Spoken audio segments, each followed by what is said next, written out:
Spiritual ప్రేక్షకులకు స్వాగతం. ఈ వారం రాశి ఫలాలు పరిశీలిద్దాం.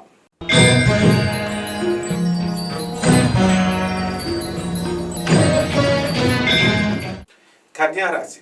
ఈ కన్యా రాశి వారు దూసుకెళ్ళిపోతున్నారు. మరి భార్యాభర్తలు విడిపోవడాల్లో కూడా దూసుకుపోతున్నారు. ఎక్కువ మంది కోర్టులకి వీళ్ళు తిరుగుతూ వీళ్ళు చక్కగా కేసుల్లో ఉన్నారు. మరి భాగ్య గురువు మీకు అనేకమైనటువంటి లాభాలను ఇస్తున్నాడు, అదృష్టాన్ని ఇస్తున్నాడు, సంపదను ఇస్తున్నాడు. తర్వాత ఉద్యోగాలు లేనటువంటి వాళ్ళకి ఉద్యోగాలు ఇస్తున్నాడు. ఆదాయాలు బ్రహ్మాండంగా పెరుగుతున్నాయి.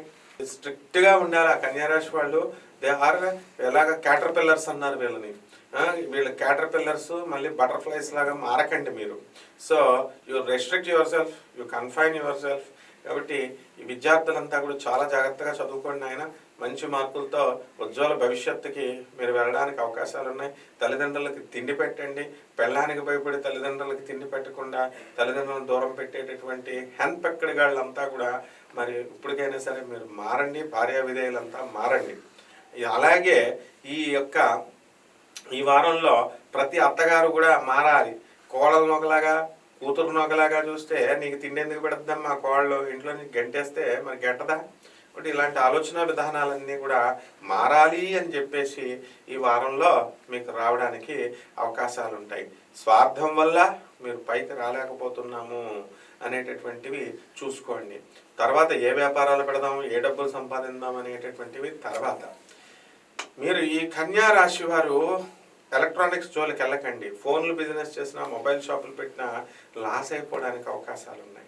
కాబట్టి ఏం చేయాలండి, మీరు చక్కగా చెత్త కాగితాల బిజినెస్, ఉప్పు చేపల వ్యాపారము, ఇవన్నీ చేసుకున్నటువంటి వాళ్ళు కోటీశ్వర్లు అయినటువంటి వాళ్ళు ఉన్నారు. ఎవరినైనా బిజినెస్ పెట్టండిరా అంటే జేబులో 5 రూపాయలు ఉండవు వాడికి. సాఫ్ట్వేర్ కంపెనీ పెడతా, ఎలక్ట్రానిక్స్ ఇండస్ట్రీ పెడతా అంటాడు. చెత్త కాగితాల బిజినెస్ మీద ఎంత సంపాదిస్తున్నారో తెలుసా నీకు? స్క్రాప్ ఐరన్ పెట్టి ఇక్కడ యూసఫ్ గూడాలో చక్కగా 4 అంతస్తులు కట్టినాడు ఉన్నాడు. లక్ష్మణ్ అని పేరు, పెద్ద పేరైన. కాబట్టి ఇనుము బిజినెస్ చేసుకోండి. చక్కగా టీ షాపులు పెట్టుకోండి, హోటళ్ళు పెట్టుకోండి. పరిహారాల దగ్గరికి వచ్చేసరికి రాహు జపం చేసుకోండి, రాహు స్తోత్రాలు చదువుకోండి. రాహుకి కిలోంపావు మినుముల్ని.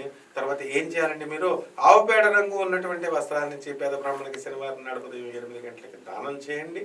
ఆ విధంగా దుర్గాదేవి యొక్క బొమ్మ పెట్టుకుని చక్కగా మీరు ఓం దుర్గాయై నమః అన్న మంత్రంతో జపం చేసుకోండి.